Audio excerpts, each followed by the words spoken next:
Tonight, the NAACP is holding a memorial service for Len and Lacey. At least 12 families are without electricity here in Carolina Beach. The program brings 4 groups of dogs into the prison each year to work with the inmates. Photos of genocide juxtaposed with photos of abortion. Hundreds of fans came out to celebrate the show. Folks eagerly waiting on the beach, watching the Brunswick County Sheriff's Office patrolling the ocean, looking for the shark or sharks responsible. The treatment of animals here at the Columbus County Animal Shelter is in question again. The sights, sounds, and smells are well worth a visit. College can be expensive. A small tornado tore through one family's storage shed. Coming up, find out what the port city will be grilling this holiday weekend. Congressman David Rouser out here at the Port of Wilmington today. Parents say they feel blindsided. Shelby Lentz was sentenced for the 2014 murder of Martin Yakowenko. As of last Thursday, the group had already raised about $150,000. Today, family and Civil War reenactors gathered to celebrate the life of a Union veteran 150 years after his death.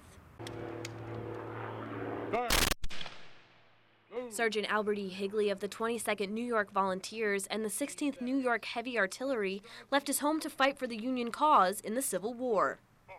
Albert enlisted in the Union Army in May of 1861, 1 month after the firing on Fort Sumter, and essentially he served throughout the course of the war. He never returned. He was here in Wilmington in March of 1865 and was working in a hospital in one of the local churches when he contracted typhoid fever and died on March 31st, 1865, just a couple weeks before the end of the war. But today, Higley's family was able to honor him for the first time in 150 years, thanking him for his service and celebrating his life. It's funny to have lived most of my life kind of knowing this person that you could never get to know face to face. His family was able to connect with him across the decades through his diaries. And they shared those memoirs with Civil War reenactors from the state of New York. You know, seeing how they lived and seeing how, their uniforms and accoutrements and the hardships that they went to, it brings it out of just reading a history book. Higley's journal entries and letters not only touched his family, but others as well. You know, he's a fellow veteran and he fought for the Union. He's a New Yorker just as much as I'm a New Yorker. I fought in Afghanistan with the New York Army National Guard and, being here, supporting and honoring a federal soldier who is buried deep in, at what time when he passed was enemy territory. And now finally, Higley received the honors he went without for over a century. 67,680. Those are the numbers that replaced the name of Bronya Merlin for 6 years. 6 years she spent inside Auschwitz. It's a terrible thing. And to tell you, just I say I have to let the world know what kind of monster Hitler was. Merlin was 18 years old when Nazis broke into her home and took her from her parents. And I was so young, to me a child. Terrified, she was dragged into the street. I don't know what to do, so I'm gonna run in empty houses and hide. But she couldn't. Merlin was forced on a train and then to the camp, to a living nightmare. I was very hungry. Bones. I was fat. Dancing, singing, like an 18-year-old girl. But that youth was robbed from her. In fact, Merlin says one of the only things that kept her alive was her faith, pushing her to survive. Let me live. Merlin's daughter, Reba Alper, says she has always admired her mother's devotion to faith. I don't think I could be as strong a person as my mother was, because I don't think I would believe in anything after going through what she went through. Merlin made it out of Auschwitz, a place where an estimated 1.1 million did not survive. After her release, all she wanted to do was speak to her lost parents. I say, I live. You see, Mom, I live. We've all been there. You pull into a parking lot and see what looks like the perfect spot. But thanks to someone parking over the line, you have to keep searching.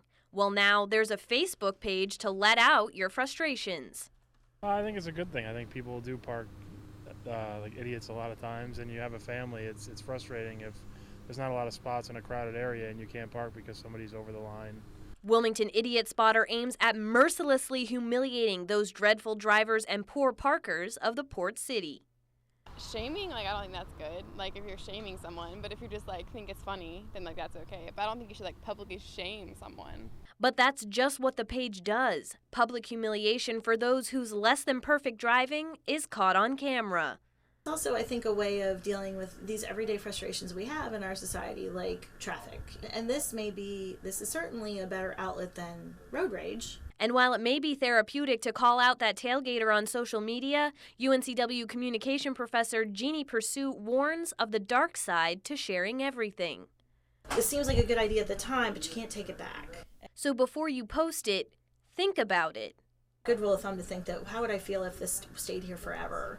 Because there is a chance that someone will grab a hold of it and keep it forever. Another good rule of thumb, parking in the lines. WWAY's Taylor Yakowenko joins us now with more from one family affected by this storm. Taylor?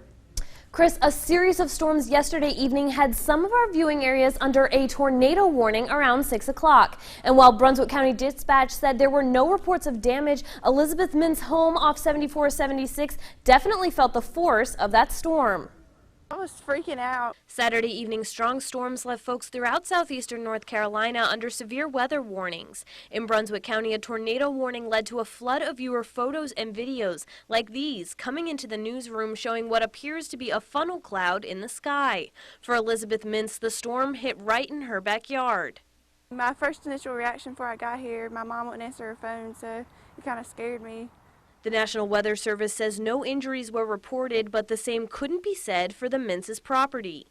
A tree had actually fell on our fencing and knocked out the powers. And that wasn't the only damage. I think our swing set's pretty much done for. It pretty much snapped that in half. It threw our lawnmower trailer like all the way almost to the barn. High winds tore shingles from the roof and knocked branches off trees. Mintz says she never imagined something like this happening in Leland.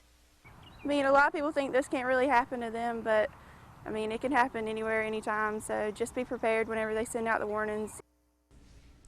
Mintz says she is just glad that no one in her family was hurt and that all of their animals are safe and sound. Now, we let the National Weather Service know about the damage, and they say they are investigating to find out whether or not a tornado actually caused it. Chris?